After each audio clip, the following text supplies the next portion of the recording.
We're live. What's up? What's up, everybody? This is Coach Stokes. You tuning in to Stokeshouse Boxing Academy. Stay ready so you ain't got to worry about what. That's getting ready.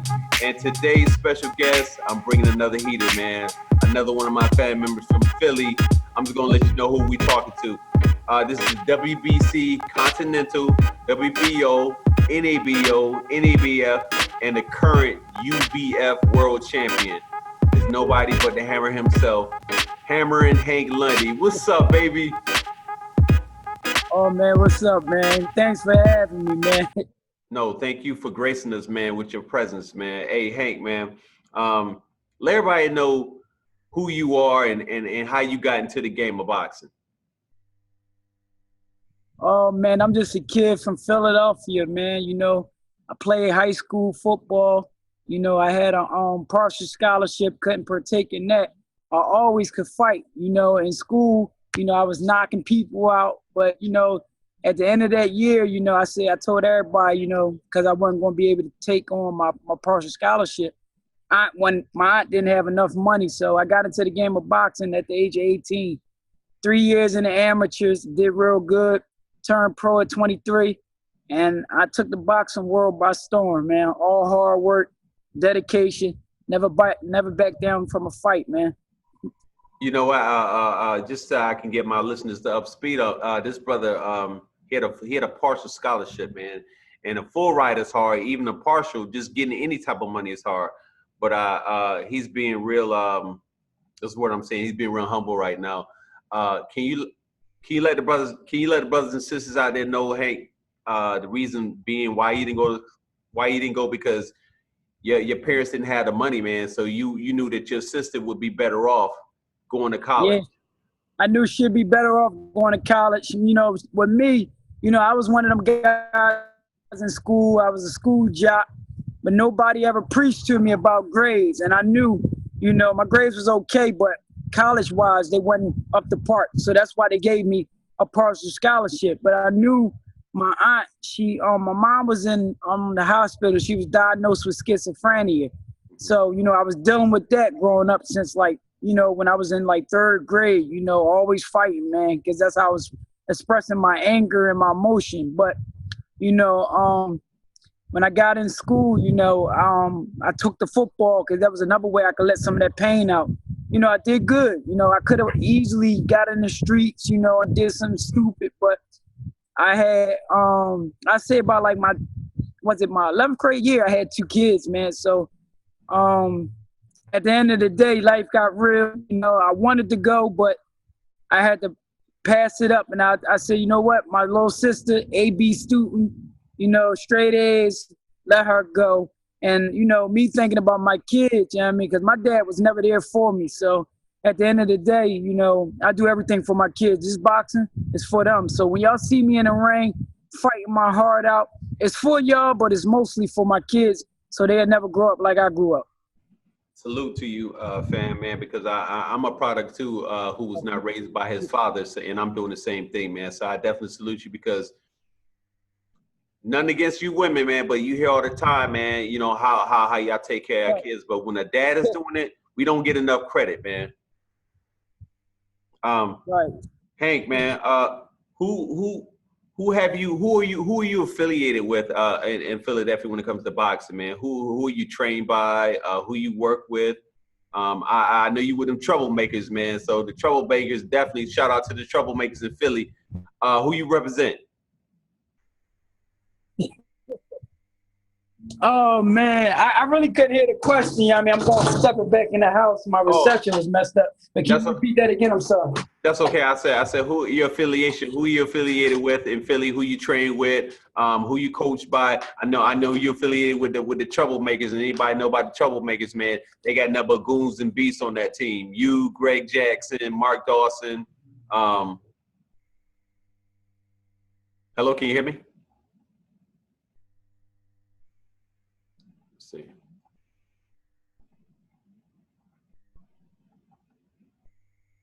Hello. We start this over. Oh, there we go. Yeah, Ed went dead for a little bit, man.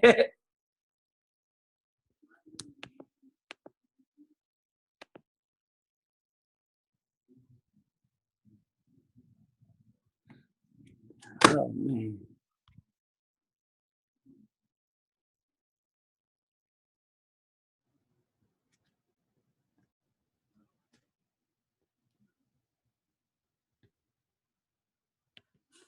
I'm on. I can't hear nothing, man. I can't hear y'all. Hank, can you hear me now? Oh, then I can hear you. Then I can All hear right. you. Okay, good.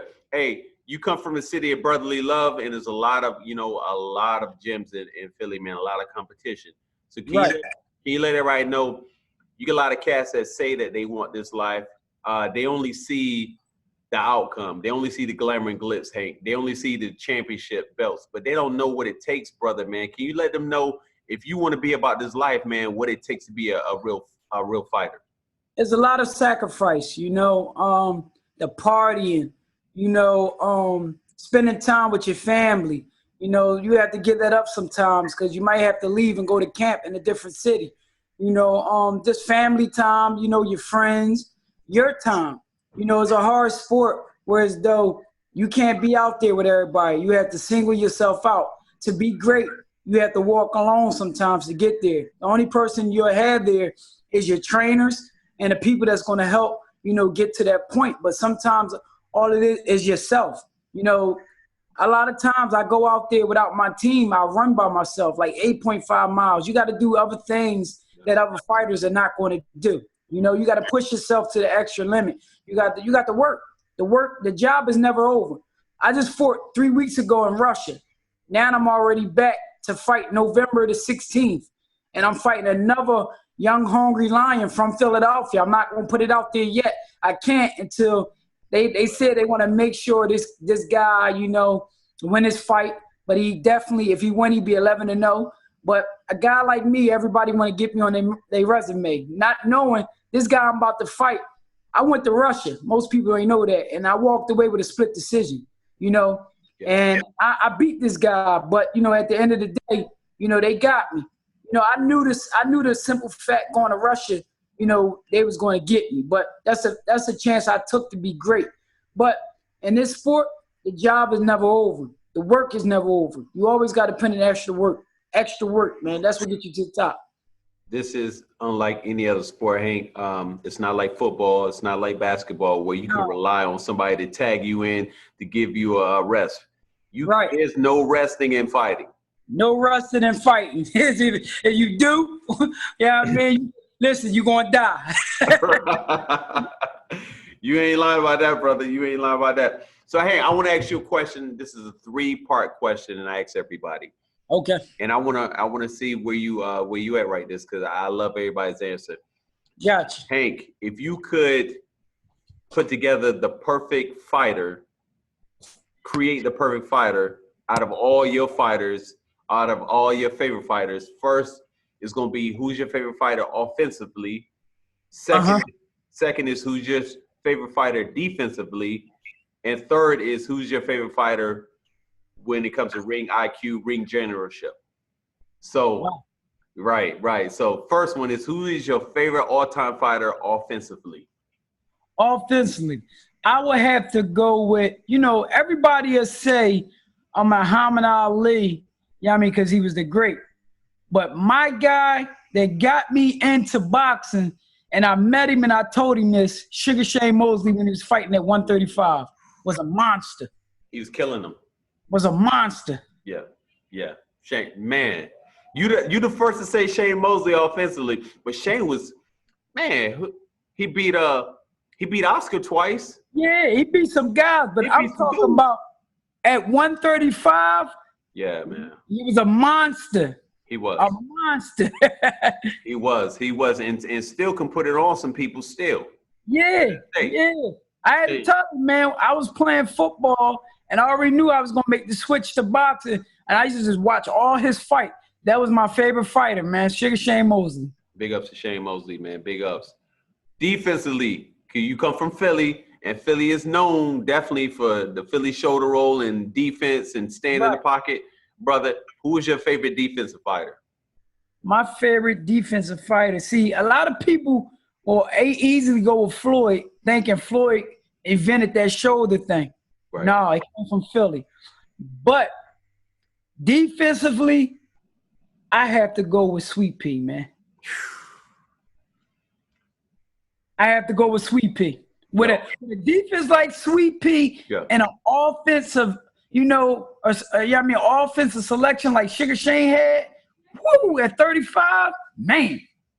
Hey, and Sweet Pea stayed in the pocket, and he made it look so pretty, man. Oh, and the thing about it, imagine if he had that arsenal at 135 like Sugar Shane with that defense. It'd be ugly. When he make you miss, that payment that you gonna get, that receipt is gonna be bad news. Yeah. Hey, Chavez, he would have stopped Chavez if he would have had that. He would stop Chavez. Right. Right. Hey, ring generalship, ring IQ, brother. Who's your favorite? My favorite. Oh man, ring IQ. I would have to go with. I love Roy Jones, man. I'm not gonna front. Roy was I think if I could put all them guys together, but that's to tell you the truth, that's all speed and a little bit power. But no, I'm gonna have to take that. I'm gonna have to take Roy back. IQ, the IQ. I have to go with ring IQ. I'm not going. Damn, that's a hard one, man. Because most of these guys that get in the ring, man, they just think about all fighting. You have to be smart up here. And I'm not gonna lie, I like this guy, but I don't like how he moved in boxing. You know what I mean?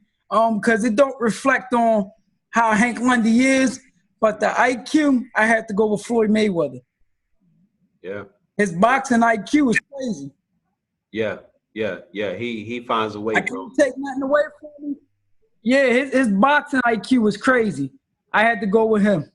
Okay. Those are three great answers, man, and they were all different. Everybody was different that you named. Right.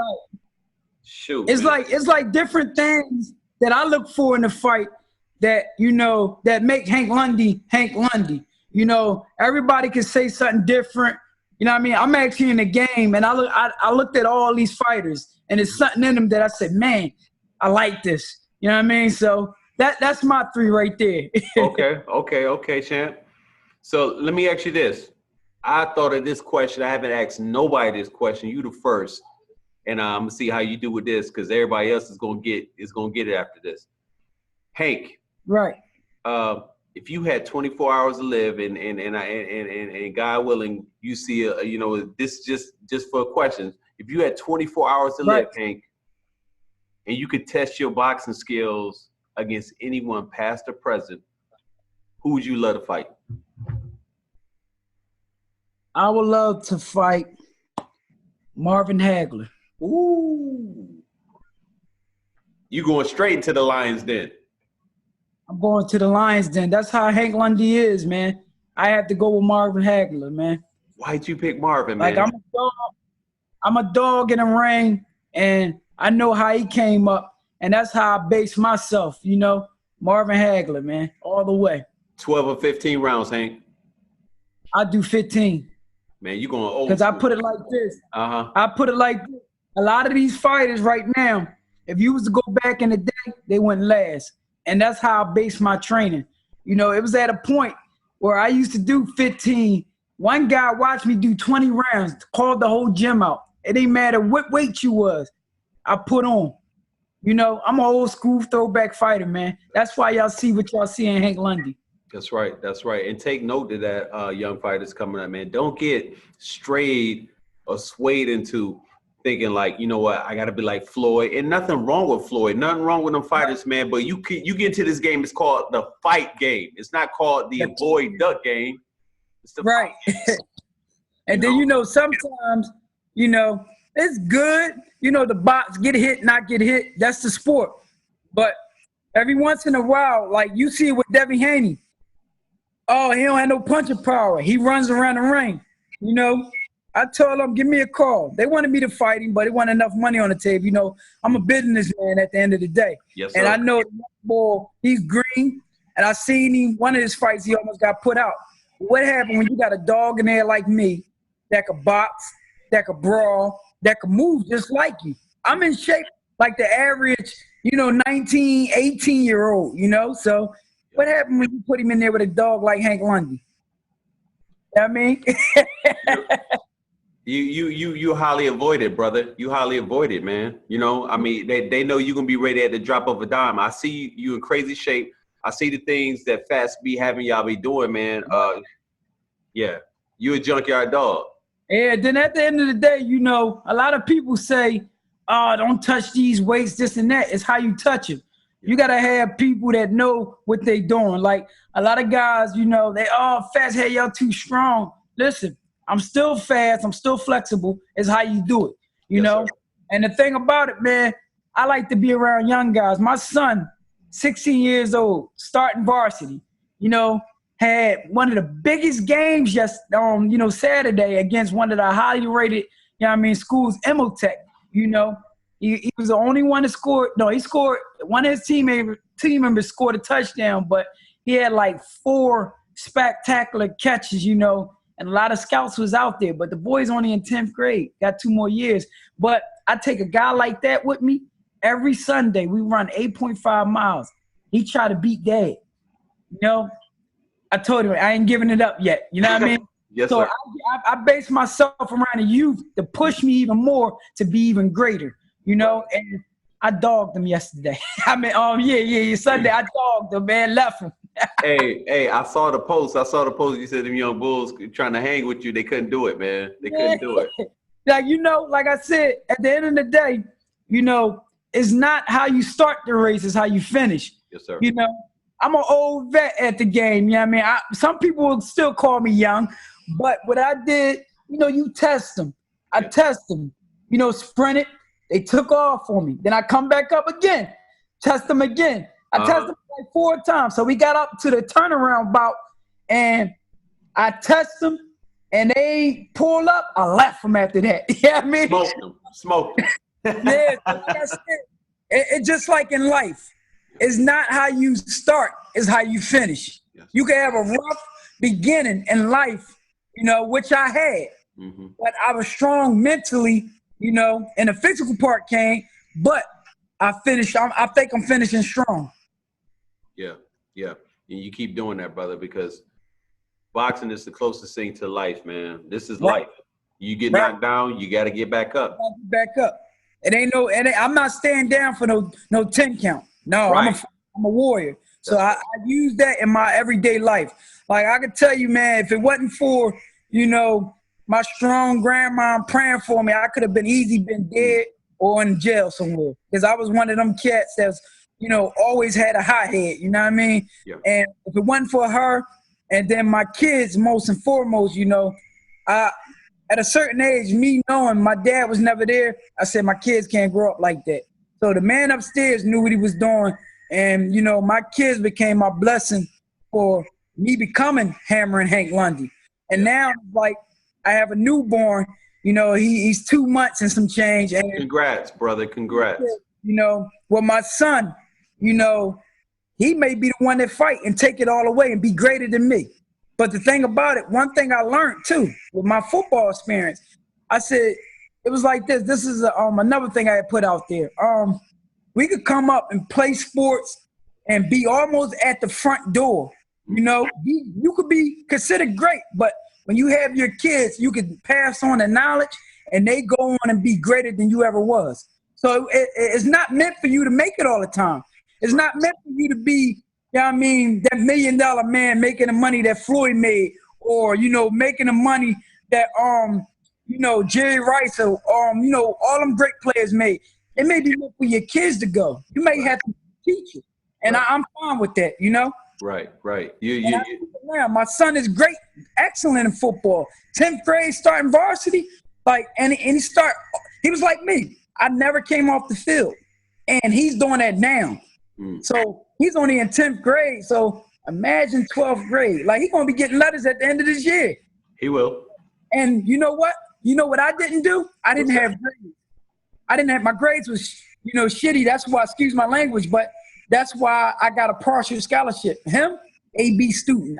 I turned him into well, right now, his last report card, for the last period, straight A's. Good. So now you have academic, he runs track, and you got football. That's a 3-way scholarship. Right. And my baby boy upstairs, I just do everything for my kids. They gonna make me proud, man. Like I'm okay with my career because my career wasn't the easy one. I took the hard route, and it's gonna show when these kids become great, man. Right. And that's a blessing, brother, man.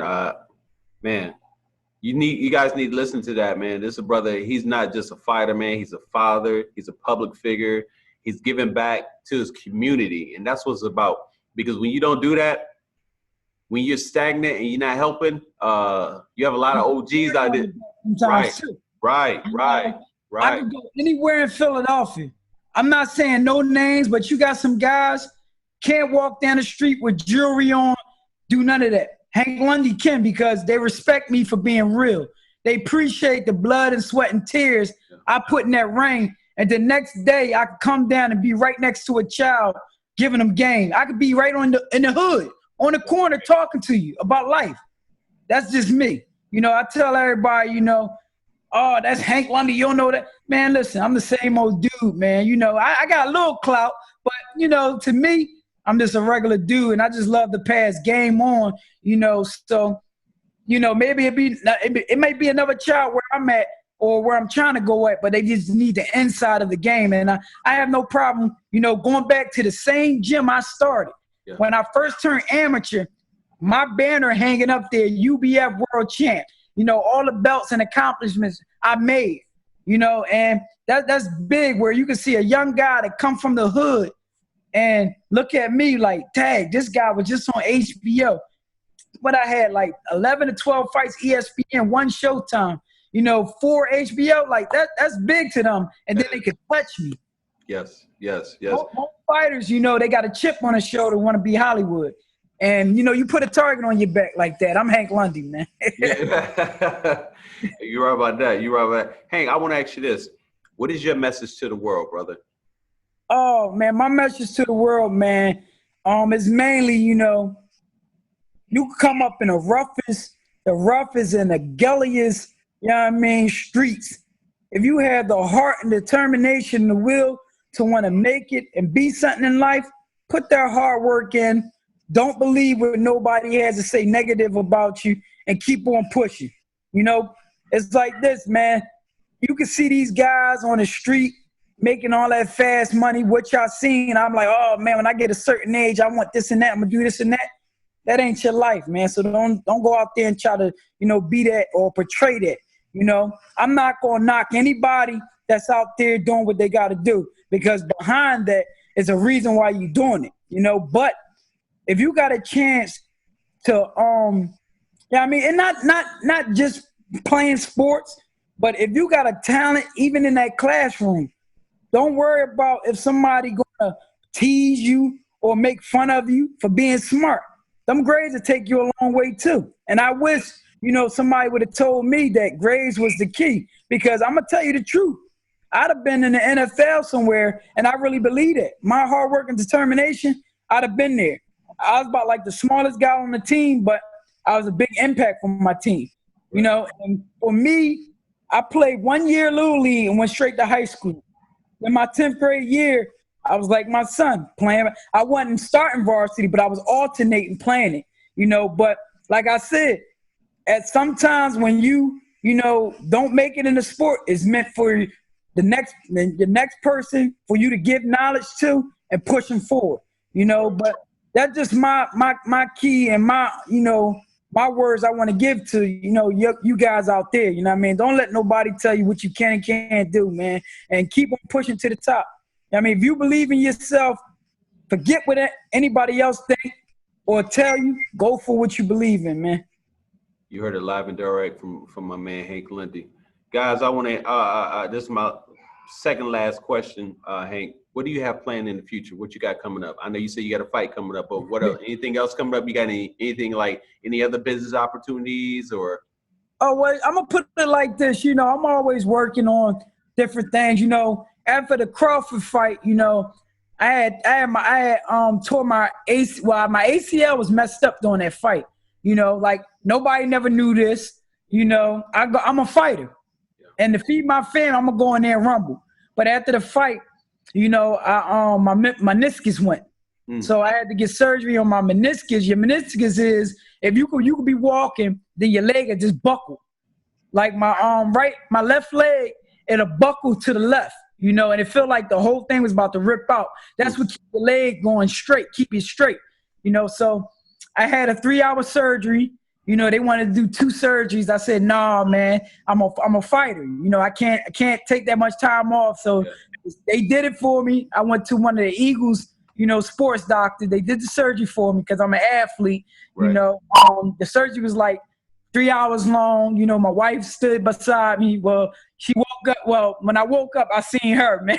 And one thing about me, I hate hospitals, man.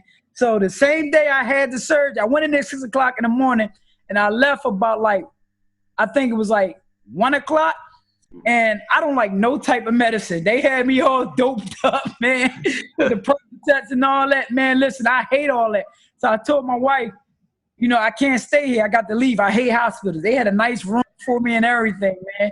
Like it was free up there. I said, no, I got to go. Yeah. My niece, she had a prom. And I actually watched my niece and helped my niece grow up. So I had to go see that. So me in pain and all, I got in the car, got out of there.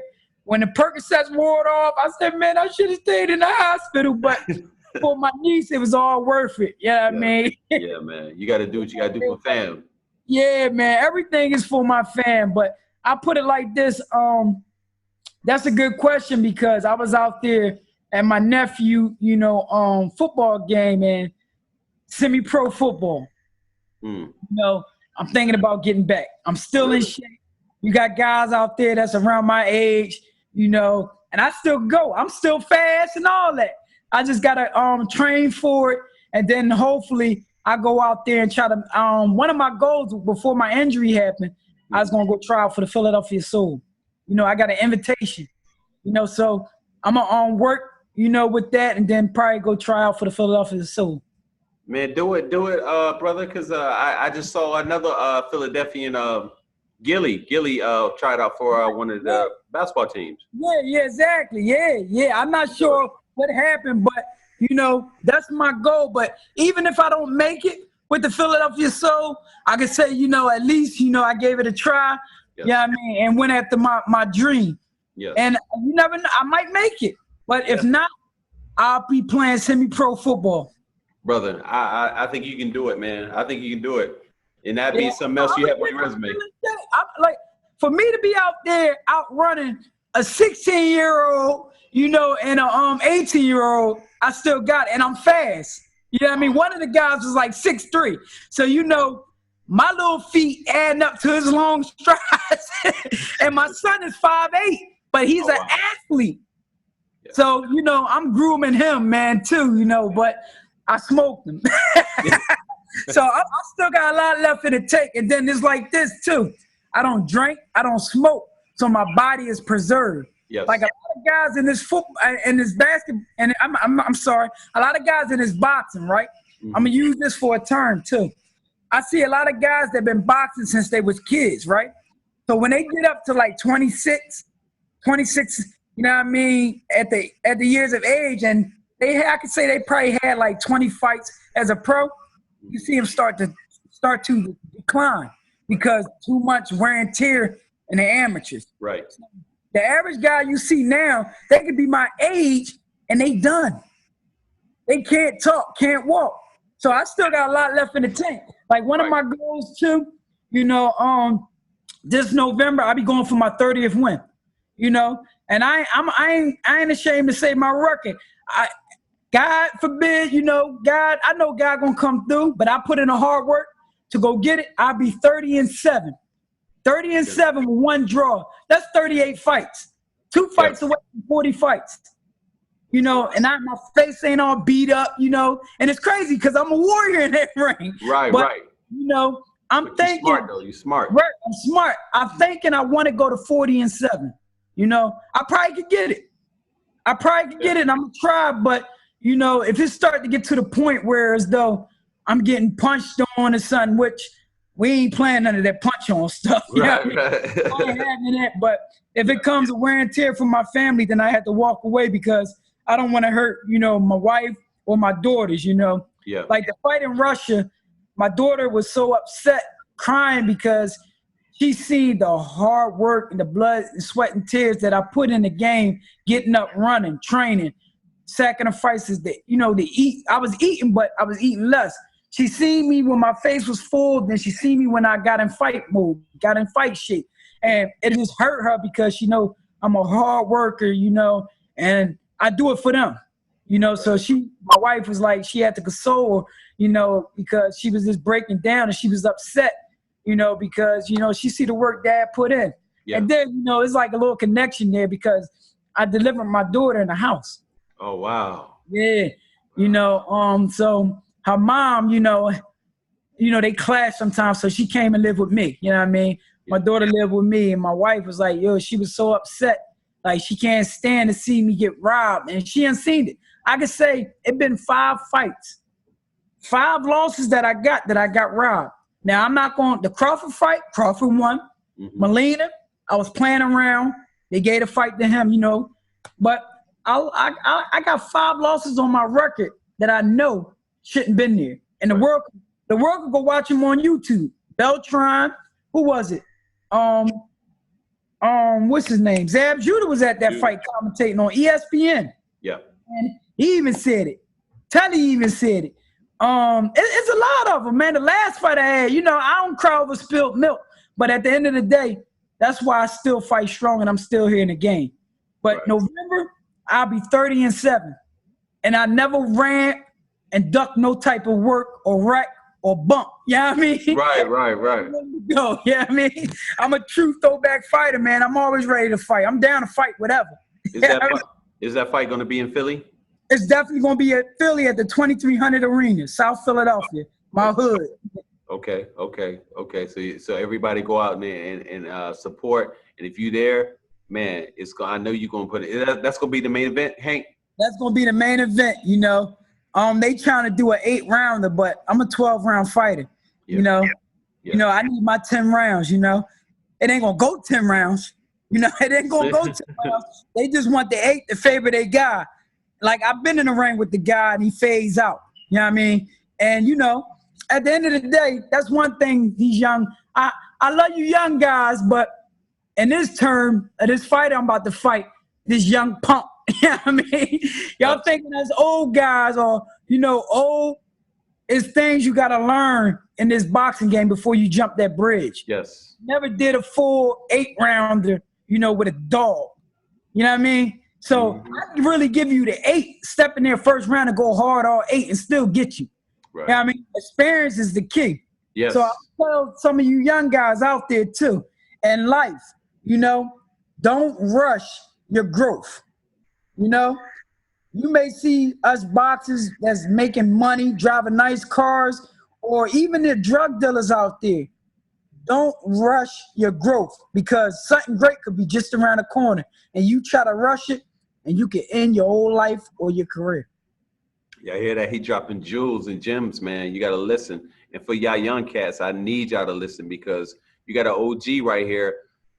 He's not like an OG that's coming out and telling you, you know, go on the streets and do this. No. You run from them cats. Exactly. OG is supposed to be for counsel. You know what I'm saying? He's been through it. He knows what's going on. He's been on a war field. So listen, young kids, listen, man, because he's trying to save your life, and he's going to save your life if you do listen. Hey, I want to wrap this up, brother. Please give your social media handles for people who want to follow you, who would like to talk to you, who would like to meet you. How can they get a hold of you, Hank? On IG, my name is Hammerin Hank, you know, underscore. It's Hammerin Hank Lundy _ money never sleep. Like I work. You know what I mean? Yes. Money never sleep. You got to work for it, baby. You know what I mean? You can't get it just laying in the bed. You know what I mean? Mom telling you get up. Money never sleep. Facebook, Hammerin Hank _ Lundy. And Instagram, I'm at Twitter, Hammerin Hank Lundy also. You know what I mean? I'm all over the board. And if you want any knowledge, I'm not like some of these bougie fighters. I'm a realist. You know, I reach out, just inbox me, and I give you game. Which I already do, especially on Facebook, man. I got a lot of people that hit me up and ask me for knowledge, and I reach out and touch it. That's why a lot of people bang with me, man, because I'm not Hollywood. I reach out, you know, inbox you back if I'm not busy, but I get back to you. So, you know, holla at me. What he's trying to say, and I said, he ain't an asshole. Straight up. He ain't an asshole. And you meet a lot of people that get Hollywood. I was just in Hollywood this past weekend, Hank, and outside of the glamour and glitz, Hollywood is hood. Hollywood is ghetto. It's right. So many homeless people there. I'm like, they ain't doing a damn good job of selling this for real. You know. Right. So the brother is true, man. He's real to the game, man, and he's definitely certified on both ends. Yo, I really appreciate it, Hank. The time that you put in, man. This is Coach Stokes, Stokeshouse Boxing Academy. You got to stay ready, because why? So you ain't got to worry about getting ready. Hey, we out. I'll talk to you later.